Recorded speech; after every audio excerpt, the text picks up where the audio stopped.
কবে কার মৃত্যু হবে এটা কিন্তু আপনিও জানেন না, আমিও জানি না। কুল্লু নাফসিন যায়কাতুল মাউত, প্রত্যেকটা মানুষকে, প্রাণীকে মৃত্যুর স্বাদ আস্বাদন করতে হবে, কিন্তু কেউ জানি না কার মৃত্যু কবে হবে। আপনিও জানেন না, আমিও জানি না। জানেন কে? একমাত্র আল্লাহ সুবহানাহু ওয়া তাআলা। আম্মাজান আয়েশা সিদ্দিকা রাদিয়াল্লাহু তাআলা আনহা, এখানে দুইটা বিষয় আছে। একটা হচ্ছে কবর নির্মাণ করে কবরটাকে রেখে দেওয়া, আর আরেকটা বিষয় হচ্ছে কবর নির্মাণ না, বরং জায়গা বরাদ্দ রাখা। যেমন আম্মাজান আয়েশা সিদ্দিকা রাদিয়াল্লাহু তাআলা আনহা, তিনি নিজের জমিতে নিজের জন্য কবরের জায়গা নির্ধারণ করে দিয়েছিলেন। আম্মাজান আয়েশা সিদ্দিকা রাদিয়াল্লাহু তাআলা আনহা রাসূল আকরাম সাল্লাল্লাহু আলাইহি ওয়াসাল্লামের পাশে তার কবরের স্থান নির্ধারণ করেছিলেন, যা তিনি পরে হযরত ওমর ফারুক রাদিয়াল্লাহু তাআলা আনহুকে দিয়ে দিয়েছিলেন। মানে আল্লাহ রাসূল সাল্লাল্লাহু আলাইহি ওয়াসাল্লামকে দাফনটা কোথায় করা হয়েছিল? আম্মাজান আয়েশা সিদ্দিকা রাদিয়াল্লাহু তাআলা আনহার ঘরের মধ্যে। তো আল্লাহ রাসূলের দাফনের পরে যখন আবু বকরের দাফন হয়েছে, তারপরে একটা জায়গা তিনি খালি রেখেছিলেন। কার জন্য? আম্মাজান আয়েশা সিদ্দিকা রাদিয়াল্লাহু তাআলা আনহার জন্য। কেন? যে এই জায়গায় নবীজির পাশে আমি নিজে শয়ন করব। তো জায়গা যদি কেউ বরাদ্দ রাখে, এটা জায়েজ আছে। আবরার এই প্রশ্নটি করেছেন যে মোহতারাম, সম্প্রতি দেখা যাচ্ছে অনেকে কবর খুঁড়ে, নিজের কবর খুঁড়ে মৃত্যুর জন্য অপেক্ষা করছেন। মানে আমি কবে মারা যাব এটা তো আমি জানি না, কিন্তু কবরটাকে আগেই খুঁড়ে রেখে দিচ্ছেন। সম্প্রতি চাঁদপুরে, তারপরে রংপুরে, গাজীপুরে, মুন্সিগঞ্জে বেশ কিছু ঘটনা এরকম ঘটেছে যে নিজেদের জন্য কবর আগেই প্রস্তুত করে রেখেছে। ইসলামী শরিয়া এই নিজের জন্য কবর প্রস্তুত করে রাখা এটাকে অনুমোদন করে কি না? যে আমিও দেখেছি, এবং সম্প্রতি সম্ভবত চাঁদপুরের না কোথাকার, সম্ভবত টুমচর মাদ্রাসা লক্ষ্মীপুরের এদিকে হবে, দেখলাম যে স্বামী এবং স্ত্রী দুইজনের কবর ওই সিমেন্ট বালি দিয়ে, রড দিয়ে আবার ঢালাই করে রেখে দিয়েছে।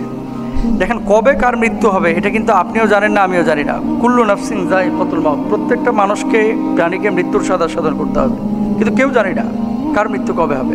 আপনিও জানেন না, আমিও জানি না। জানেন কে? একমাত্র আল্লাহ সুবহানাহু ওয়া তাআলা।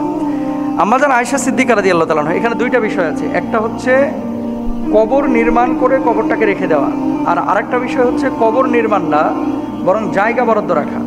যেমন আম্মাজান আয়েশা সিদ্দিকা রাদিয়াল্লাহু তাআলা আনহা, তিনি নিজের জমিতে নিজের জন্য কবরের জায়গা নির্ধারণ করে দিয়েছিলেন। আম্মাজান আয়েশা সিদ্দিকা রাদিয়াল্লাহু তাআলা আনহা রাসূল আকরাম সাল্লাল্লাহু আলাইহি ওয়াসাল্লামের পাশে তার কবরের স্থান নির্ধারণ করেছিলেন, যা তিনি পরে হযরত ওমর ফারুক রাদিয়াল্লাহু তাআলা আনহুকে দিয়ে দিয়েছিলেন। মানে আল্লাহ রাসূল সাল্লাল্লাহু আলাইহি ওয়াসাল্লামকে দাফনটা কোথায় করা হয়েছিল? আম্মাজান আয়েশা সিদ্দিকা রাদিয়াল্লাহু তাআলা আনহার ঘরের মধ্যে। তো আল্লাহ রাসূলের দাফনের পরে যখন আবু বকরের দাফন হয়েছে, তারপরে একটা জায়গা তিনি খালি রেখেছিলেন। কার জন্য? আম্মাজান আয়েশা সিদ্দিকা রাদিয়াল্লাহু তাআলা আনহার জন্য। কেন? যে এই জায়গায় নবীজির পাশে আমি নিজে শয়ন করব। তো জায়গা যদি কেউ বরাদ্দ রাখে, এটা জায়েজ আছে। ওমর ফারুক রাদিয়াল্লাহু তাআলা আনহু তিনি ইন্তেকাল করার আগেই ওই জায়গাটি চেয়েছিলেন। এই জন্য আম্মাজান আয়েশা সিদ্দিকা রাদিয়াল্লাহু তাআলা আনহার দাফন ওখানে কিন্তু হয় নাই, হয়েছে ওমর রাদিয়াল্লাহু তাআলা আনহু। আল্লাহ নবীর এক পাশে আছে আবু বকর, অন্য পাশে আছে ওমর রাদিয়াল্লাহু তাআলা আনহুমা। তো যদি আপনি জায়গা নির্ধারণ করে রাখতে চান তাহলে এটা জায়েজ আছে, কিন্তু কবর খুঁড়ে মৃত্যুর জন্য অপেক্ষা করা এটা কিন্তু আপনার জন্য জায়েজ নাই। সারা পৃথিবীর স্কলাররা একমত। কেন? এখানে একটা কারণ আছে। আল্লাহ সুবহানাহু ওয়া তাআলা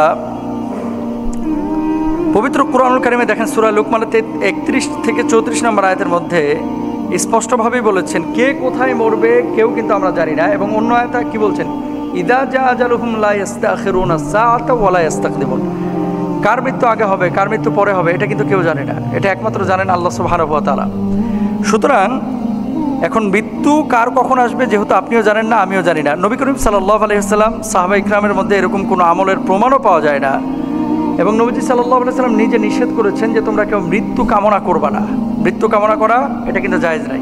কেমন?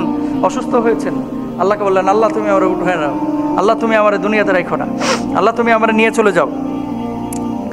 এরকম যদি কেউ মৃত্যু কামনা করে এটা তার জন্য কিন্তু মোটেও জায়েজ নাই। রাসূল আকরাম সাল্লাল্লাহু আলাইহি ওয়াসাল্লাম নিষেধ করেছেন তোমাদের কেউ যেন মৃত্যু কামনা না করে, কারণ সে যদি সৎকর্মশীল হয়ে লোক হয় তবে বেঁচে থাকলে হয়তো সে নেকির কাজ বৃদ্ধি করবে, আর যদি অন্যায়কারী হয় তাহলে হয়তো সে তওবা করে দিনের পথে ফিরে আসবে। বুখারীর হাদিস কিন্তু। তাহলে আপনি কবর খুঁড়ে যদি মৃত্যু কামনা করেন এটা আপনার জন্য জায়েজ নাই, তবে কবরের জন্য জায়গা নির্ধারণ করতে পারেন। আর কবরের মধ্যে এটা তো খালি মাটি থাকবে, আপনি কেন এই প্রাচীর দিতেছেন?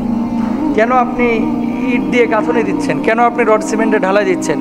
চুনকাম করা কবরের মধ্যে এটা কিন্তু নিষিদ্ধ। এই যে গাজীপুরে দেখলাম, টুমচরে দেখলাম, মুন্সিগঞ্জে দেখলাম, অনেকেই এটা একটা ট্রেডিশন বানায় ফেলছেন আস্তে আস্তে, যে কবরটারে আমি বানায় রেখে দিচ্ছি একটা। আমি জানি না যে তারা কোন সেন্সে এটা করতেছে, কারণ কোরআন হাদিসে দলিল লাগবে, দলিল তো নেই।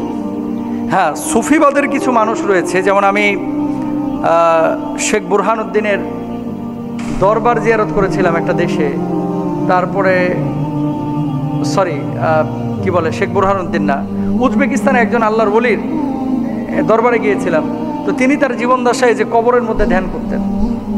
তারপরে এই যে সিলেটে এক মাহফিলে যাওয়ার পর এক দরবার দেখলাম, উনিও নাকি মাটির নিচে ধ্যান করতেন। তো ধ্যান করা এক জিনিস, আর কবরকে এভাবে খুঁড়ে রেখে মৃত্যুর জন্য প্রস্তুতি নেওয়া এটা আরেক জিনিস। এটা কিন্তু ইসলামী শরিয়া অনুমোদন করে না। তাহলে আপনি কি করবেন?